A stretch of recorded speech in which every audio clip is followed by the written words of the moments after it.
Madame la Première ministre, Mesdames et Messieurs les ministres, Mesdames et Messieurs les parlementaires, Mesdames et Messieurs les officiers généraux, Monsieur le Préfet, Monsieur le maire, Mesdames et Messieurs les élus, officiers, sous-officiers, officiers mariniers, soldats, marins, aviateurs, chères familles, Mesdames et Messieurs. Il y a 4 ans, ici même, il fut demandé à Léon Gautier ce qui avait traversé son esprit au petit matin du 6 juin 1944, quelques secondes avant de poser le pied sur la côte normande et d'affronter l'ennemi. Ce jour-là, disait Léon Gautier, nous avions décidé que nous ne rembarquions pas. Ce nous désignait les 177 du commando Kiefer. Cette troupe d'élite de Français de toutes origines et de toutes conditions, prêtres, instituteurs, banquiers ou postiers, fils d'immigrés italiens ou d'enfants d'industriels, d'Haïti, du Maghreb ou de Bretagne, des Français, quelques étrangers, qui refusaient l'occupation de leur patrie, celle dont ils avaient hérité ou qu'ils avaient choisi. Des hommes simples, qui n'avaient qu'un seul dessein, libérer le pays de l'occupant nazi. Ils avaient voué leurs 20 ans à effacer la défaite de 40. Ils étaient déterminés à faire le sacrifice de leur jeune vie pour qu'une vieille histoire, l'histoire de la France, continue de s'écrire. Et ce 6 juin 1944, mort ou vivant, pas un ne rembarqua.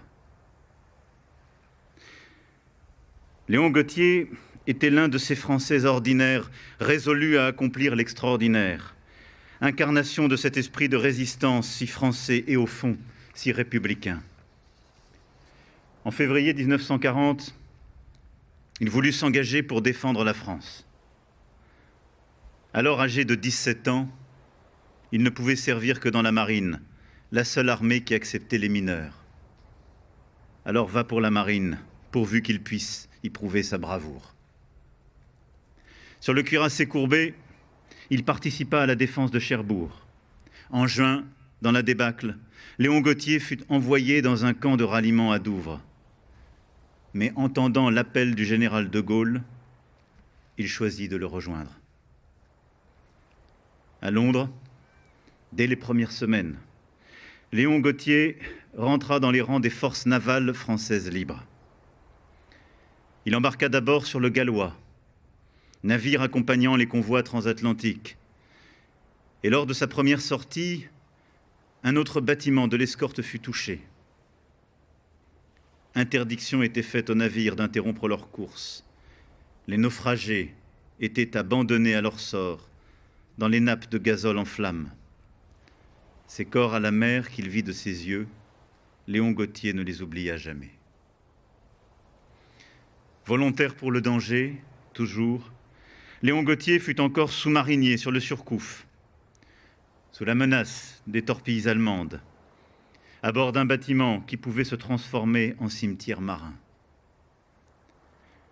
Rejoignant le 1er régiment de fusiliers marins en janvier 1941, Léon Gautier se rendit au Congo, puis en Syrie. Mais ces théâtres d'opération étaient trop loin des combats, car par-dessus tout, Léon Gautier voulait combattre. Alors, en juillet 1943, il intégra le 1er bataillon de fusiliers marins commando.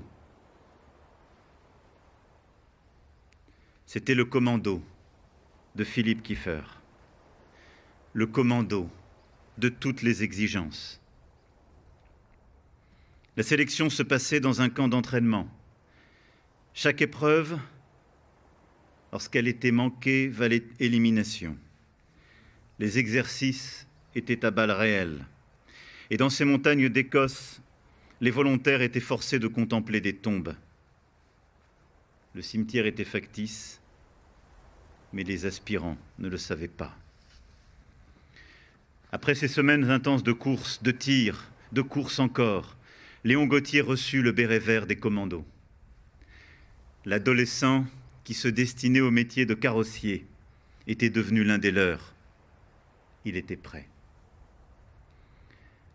Ce fut en mai 1944 que les 177 du Number 4 Commando rejoignirent le camp secret de Titchfield, dans le sud de l'Angleterre. Ils attendaient la promesse d'une aube, les côtes françaises et la libération du pays. Enfin, ce fut le 6 juin. La veille encore, ils ignoraient où ils débarqueraient. Au petit matin, pourtant, ils allaient deviner. Les longues plages encombrées de barbelés et de mines, ces dunes estompées dans les vapeurs, dissimulant les bunkers de Rommel qui formaient le terrible mur de l'Atlantique. C'était la patrie, chez eux, chez nous, nos plages, notre terre. Il était 7h25 et le jour le plus long commençait. Les Britanniques avaient laissé les 2 barges transportant les 177 hommes du bataillon s'approcher les premières des côtes normandes. Car il fallait, insigne élégance de nos alliés, que les premiers combattants à fouler le sable de Normandie fussent des Français. Des Français qui s'étaient promis de ne pas reculer, d'avancer et avancer encore sous les balles des mitrailleuses, sans s'arrêter pour ramasser les blessés, foncer jusqu'au blocos, n'abandonner jamais, quitte à mourir, puisque l'honneur, le pays et même la liberté du monde progressaient à chaque pas conquis. Non, ne pas rembarquer. Comme les autres, Léon Gautier avança, l'arme au poing et l'esprit fixé sur l'objectif. Il avait appris en Écosse à courir avec un sac de 40 kilos sur le dos. Il racontera ensuite que sous le feu ennemi, il courut plus vite que s'il avait eu le dos libre. À ses côtés, plusieurs de ses frères d'armes tombèrent. L'un d'entre eux s'affaissa sur le sable. Il lança alors « Allez-y les gars !» avant d'entonner la Marseillaise. Ceux qui l'entendirent eurent les larmes aux yeux et avancèrent encore pourtant. À la fin de la journée, le bataillon comptait 10 morts. Mais au soir, le commando Kiefer tenait Ouistreham. D'autres épreuves alors commencèrent pour Léon Gautier. Pendant 78 jours, il fut de tous les combats du commando, s'enterrant avec ses camarades dans des tranchées et montant la garde. Ce fut là, confiait-il, que ce fut le plus dur. Ce fut là aussi, dans le bocage de Normandie, que Léon Gautier peut-être sut qu'il n'avait pas démérité de ceux qui, avant lui, avaient enduré dans les tranchées des Ardennes le pire. Après avoir libéré Saint-Maclou dans l'heure et rempli tous les objectifs tactiques qui lui avaient été confiés, en septembre 1944, le commando Kiefer retourna en Angleterre. Tombé ou debout, la renommée de ces hommes, déjà, était immense. Ils étaient des Français qui avaient libéré la France. Moindre par le nombre, plus grand par la gloire. Blessé accidentellement, Léon Gautier ne prit pas part à la suite des combats. Et s'il avait été fidèle à la promesse de ne pas rembarquer, il en avait une autre à tenir. Avant le 6 juin, il avait promis à celle dont il était amoureux, Dorothy Banks, de l'épouser s'il revenait vivant. Le 14 octobre 1944, Léon et Dorothy se marièrent. Et ces deux acteurs du jour le plus long, elle dans le corps des transmissions britanniques, furent unis aussi longtemps que leur vie comptèrent de jours. Ils eurent deux filles, Jacqueline et Jeannette. Démobilisé en août 1945, Léon Gautier retourna à la vie civile. Il ne pensait pas être un héros. Il concédait un certain courage quand il avait fallu en avoir. Ce temps-là était passé.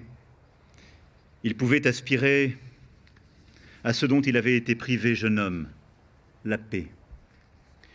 Ouvrier carrossier en Angleterre, Léon Gautier travailla encore en Afrique avant de reprendre ses études de droit et de devenir expert automobile.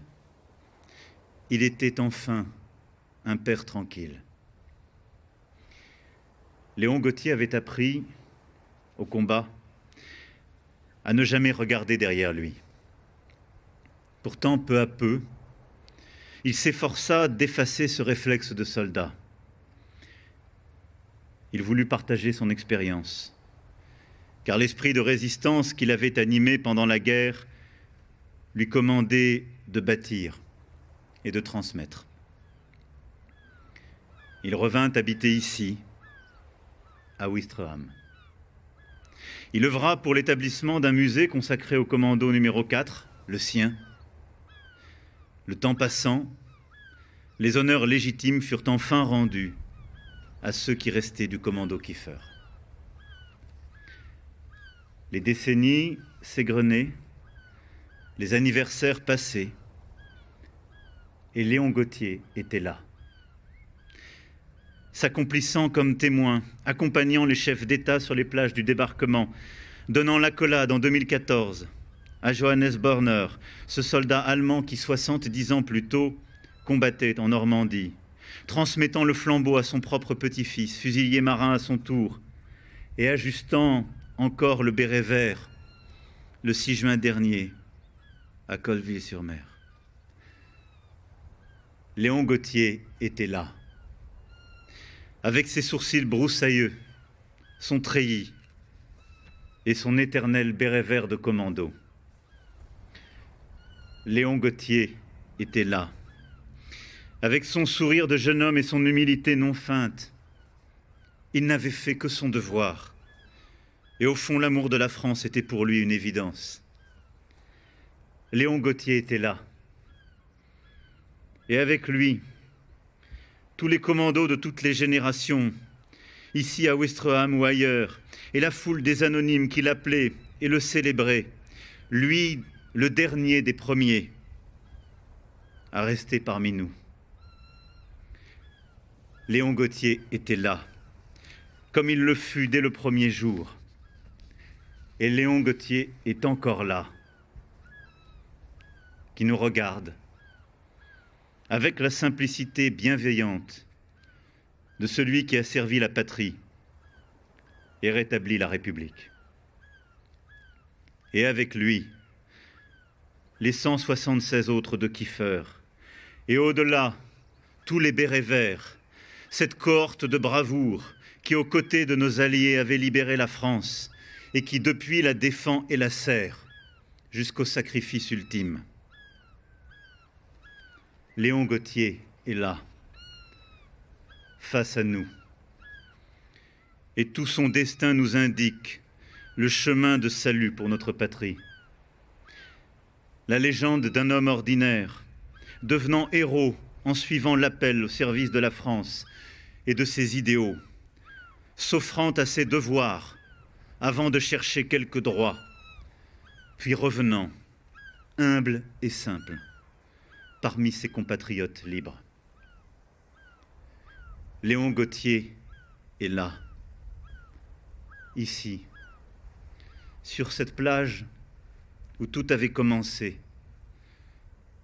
Il est devant nous avec sa légende, la nôtre, offerte en modèle et nous obligeant. Ce 6 juin, ni ses frères d'armes, ni Léon Gauthier ne remontèrent dans leurs barges. Ils allèrent droit devant. Ils étaient des commandos. À chacun de leurs pas, progressait la République, celle qui rassemble nos destins dans un même élan. À chacun de leurs pas, avançait la France, qui ne renonce jamais à être fidèle à elle-même. Là sont les seuls chemins que nous avons à poursuivre. Vive la République, vive la France.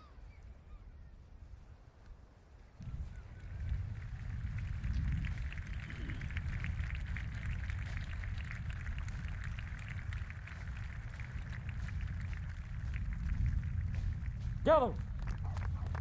Présentez.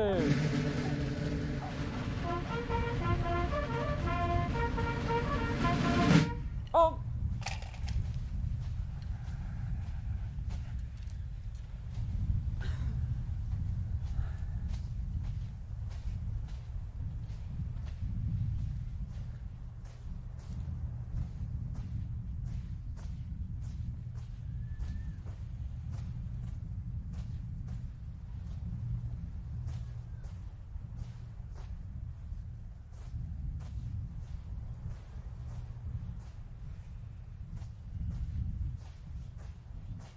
Aux morts.